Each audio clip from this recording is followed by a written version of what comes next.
आज जिस विषय पर हम बात कर रहे हैं वह राजनीति के गलियारों में आजकल सबसे बड़ा सवाल बनकर गूंज रहा है।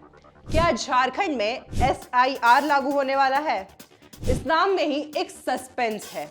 यह सिर्फ 3 अक्षरों का संक्षिप्त रूप नहीं है, बल्कि एक ऐसी प्रक्रिया है जिसने बिहार चुनाव के बाद से ही सियासी तापमान बढ़ा रखा है।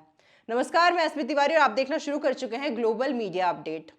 झारखंड में भाजपा ने SIR को पूरी गहनता के साथ लागू करने की जोरदार मांग की है। उनका मानना है कि यह मतदाता सूची की शुद्धि के लिए अनिवार्य है। वहीं राज्य के सत्तारूढ़ महागठबंधन ने इसका विरोध करते हुए यह आरोप लगाया कि इसकी आड़ में विशेष वर्गों को निशाना बनाया जा सकता है। अब सवाल यह है, यह आरोप प्रत्यारोप क्यों? क्योंकि SIR यानी स्पेशल इंटेंसिव रिवीजन एक बेहद गहन और व्यापक प्रक्रिया है जो चुनावी गणित को सीधे तौर पर प्रभावित करने की क्षमता रखती है। आप सोच रहे होंगे SIR है क्या?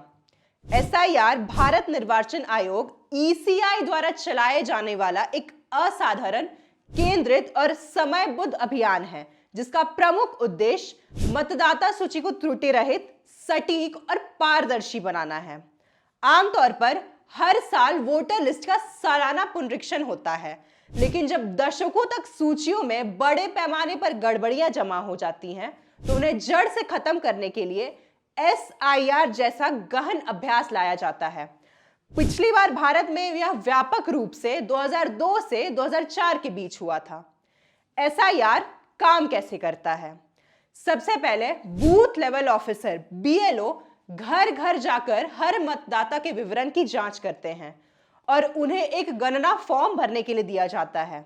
दूसरा, इस प्रक्रिया का सबसे संवेदनशील हिस्सा है नामों को हटाना। इसमें उन मतदाताओं के नाम हटाए जाते हैं जो स्थायी रूप से कहीं और विस्थापित हो गए हैं या जिनकी मृत्यु हो चुकी है, और सबसे महत्वपूर्ण, जिनके नाम एक से अधिक स्थानों पर दर्ज हैं। तीसरा कदम यह भी सुनिश्चित करना कि जो युवा 18 वर्ष के हो गए हैं उनके नाम सूची में जोड़े जाएं। संक्षेप में, यह एक ऐसी सर्जरी है जो लोकतंत्र की सबसे मूलभूत इकाई यानी मतदाता सूची को स्वस्थ करती है। बिहार में 2025 के चुनाव से पहले SIR को लागू किया गया, जिसने राजनीतिक गलियारों में खलबली मचा दी थी। इस पर तत्कालीन मुख्य चुनाव आयुक्त ज्ञानेश कुमार ने स्पष्ट किया था कि बिहार में चुनाव से पहले ही वोटर लिस्ट में सुधार जरूरी था, क्योंकि वहां 2 दशकों में कोई व्यापक पुनरीक्षण नहीं हुआ था। विपक्षी दलों ने इस प्रक्रिया के समय पर आपत्ति जताई और आरोप लगाया कि SIR लागू होने से बीजेपी को उन क्षेत्रों में फायदा हो सकता है जहां कथित तौर पर बड़ी संख्या में अपात्र या डुप्लीकेट मतदाता थे। उनका तर्क था कि नामों के हटने से वोटिंग पैटर्न बदल सकता है। हालांकि चुनाव आयोग ने हमेशा जोर दिया है कि यह एक वैधानिक प्रक्रिया है जिसका उद्देश्य सिर्फ शुद्ध और सही मतदाता सूची तैयार करना है। सुप्रीम कोर्ट ने भी इस मामले पर सुनवाई हुई, जहां आयोग को आधार कार्ड समेत कई दस्तावेजों का उपयोग करने का आदेश दिया गया, ताकि किसी भी वैध नागरिक का मताधिकार केवल दस्तावेजों की कमी के कारण न छीना जाए। इसलिए हमें अफवाहों से बचना चाहिए।